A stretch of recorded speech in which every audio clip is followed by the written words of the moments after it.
উপদেষ্টারা দায়িত্ব পালনকালে বেতন কত পান আর সুযোগ সুবিধাই বা কি জানবো নিউজ ডেস্কে। তত্ত্বাবধায়ক সরকার ব্যবস্থা বাতিল করা হয়েছে, তাই বিদ্যমান সংবিধানে তত্ত্বাবধায়ক সরকারের প্রধান উপদেষ্টা ও উপদেষ্টাদের বেতন ও সুযোগ সুবিধার বিষয়ে সুনির্দিষ্টভাবে কিছুই বলা নেই। তবে প্রধানমন্ত্রীর সমান পদমর্যাদায় দায়িত্ব পালন করবেন প্রধান উপদেষ্টা। একইভাবে মন্ত্রীর সমান মর্যাদায় দায়িত্ব পালন করবেন উপদেষ্টারা। সে হিসেব অনুযায়ী প্রধানমন্ত্রীর পাওয়া সব সুযোগ সুবিধাই পাবেন প্রধান উপদেষ্টা এবং মন্ত্রীদের পাওয়া সব সুবিধা পাবেন উপদেষ্টারা। তবে দায়িত্ব পালন শেষ করে তারা যখন সরকার ছেড়ে চলে যাবেন তখন তারা সবাই সাধারণ নাগরিক হিসেবে বিবেচিত হবেন। এক্ষেত্রে একমাত্র প্রধান উপদেষ্টা দায়িত্ব ছাড়ার পরে সরকারি ব্যবস্থাপনায় 2 বছর আবাসিক সুবিধা পাবেন। বঙ্গভবন সূত্রে এসব তথ্য জানা গেছে। একজন প্রধানমন্ত্রীর কাজ হলো সঠিকভাবে দেশকে পরিচালনা করা, তবে বিনামূল্যে এই কাজ করেন না তিনি। এজন্য অন্য চাকরিজীবীদের মতোই মাসের শেষে মাইনে পান বাংলাদেশের প্রধানমন্ত্রী। সে সঙ্গে তিনি পান একাধিক সুবিধা। বাংলাদেশের প্রধানমন্ত্রীর বেতন মাসে 1,15,000 টাকা। এছাড়া তিনি মাসিক বাড়ি ভাড়া পান 1 লাখ টাকা, দৈনিক ভাতা পান 3,000 টাকা। বর্তমান প্রধান উপদেষ্টাও একই সুবিধা পাবেন।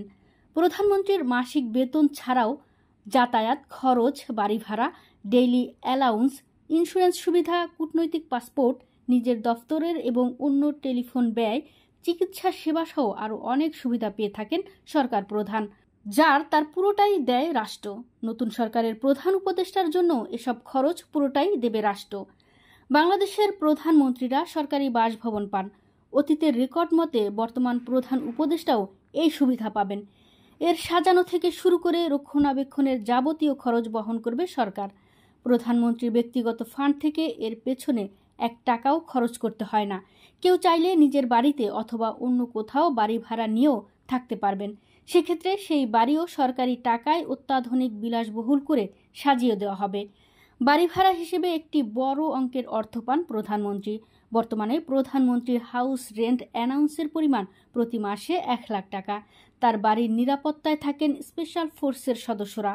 বর্তমান উপদেষ্টাও একই সুবিধা পাবেন বলে জানিয়েছেন বঙ্গভবন সূত্র। প্রধানমন্ত্রীর মতো প্রধান উপদেষ্টাকেও বিদ্যুৎ, গ্যাস, টেলিফোন, পানির বিল যত খরচই হোক না কেন এসব নিয়ে কোনো চিন্তাই করতে হবে না। সব কিছুই খরচ হবে রাষ্ট্রীয় কোষাগার থেকে। দেশ এবং দেশের বাইরে যাতায়াত করার জন্য প্রধানমন্ত্রীর যে টাকা খরচ হয় তাও সম্পূর্ণ বহন করে রাষ্ট্র। দেশের মধ্যে ট্রেনে যাতায়াতের ক্ষেত্রে তার জন্য বরাদ্দ থাকে বিলাসবহুল রেলওয়ে, সেলুন কোচ।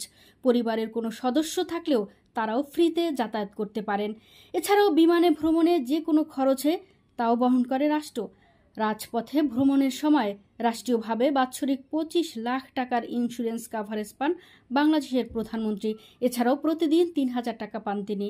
প্রধান উপদেষ্টাও একই সুবিধা পাবেন। একইভাবে মন্ত্রিসভার একজন পূর্ণমন্ত্রীও সমান বেতন ভাতা ও আনুষঙ্গিক সুযোগ সুবিধা পাবেন। তত্ত্বাবধায়ক সরকারের একজন উপদেষ্টা একজন মন্ত্রীর বেতন পান মাসিক 1,05,000 টাকা। ডেপুটি স্পিকার, বিরোধী দলীয় নেতা এবং চিফ হুইপরাও সমান বেতন পান। মন্ত্রী, প্রতিমন্ত্রী বা উপমন্ত্রী কাউকেই তাদের বেতনের জন্য কোনো কর পরিশোধ করতে হয় না। সেক্ষেত্রে একজন উপদেষ্টাকেও রাষ্ট্র একই সুবিধা দেবে। সরকারের নিয়ম অনুযায়ী একজন মন্ত্রী দৈনিক ভাতা পান 2,000 টাকা, নিয়ামক ভাতা পান মাসে 10,000 টাকা, স্বেচ্ছাধীন তহবিল থাকবে 10 লাখ টাকা, মোবাইল ফোন কেনার জন্য 75,000 টাকা। সরকারি খরচে সার্বক্ষণিক গাড়ি পাবেন। ঢাকার বাইরে অফিসিয়াল ট্যুরের জন্য অতিরিক্ত একটি জিপ গাড়ি পান, যার যাবতীয় খরচ সরকার বহন করে। উপদেষ্টারাও একই সুবিধা পাবেন। উপদেষ্টারা সরকারি খরচে রেল ভ্রমণ, বিদেশ ভ্রমণের খরচ পাবেন। বিদ্যমান আইন অনুযায়ী সরকারের একজন পূর্ণমন্ত্রী বিনা ভাড়ায় সরকারি বাসভবন সুবিধা পান। তার বাসার গ্যাস, বিদ্যুৎ, পানি, টেলিফোন সহ ভবনটির যাবতীয় রক্ষণাবেক্ষণ সরকার বহন করে। সরকারি বাসায় সর্বোচ্চ 5 লাখ টাকা মূল্যের আসবাবপত্র সরকারি বাসায় না থাকলে বাড়ি ভাড়া বাবদ 80,000 টাকা, সেই সঙ্গে বাড়ি ব্যবস্থাপনা খরচ ও সব ধরনের সেবা খাতের বিল, বিমান ভ্রমণের জন্য বিমা সুবিধা 8 লাখ টাকা পেয়ে থাকেন একজন মন্ত্রী। এছাড়াও মন্ত্রীরা সার্বক্ষণিক নিরাপত্তা প্রহরী পান। বাসস্থান থেকে অফিস বা অফিস থেকে বাসস্থানে যাতায়াতের জন্য খরচ পান। নিজের এবং পরিবারের সদস্যদের ভ্রমণ খরচও পান তারা। এছাড়াও অন্তত 2 জন গৃহকর্মীর ভ্রমণের খরচ পান একজন মন্ত্রী।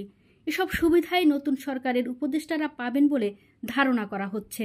একজন মন্ত্রী উপসচিব পদমর্যাদার একজন একান্ত সচিব, সহকারী সচিব পদমর্যাদার একজন সহকারী একান্ত সচিব এবং ক্যাডারের বাইরে থেকে আরেকজন সহকারী একান্ত সচিব ও জাতীয় বেতন স্কেলে 10ম গ্রেডের 2 জন কর্মকর্তা পান।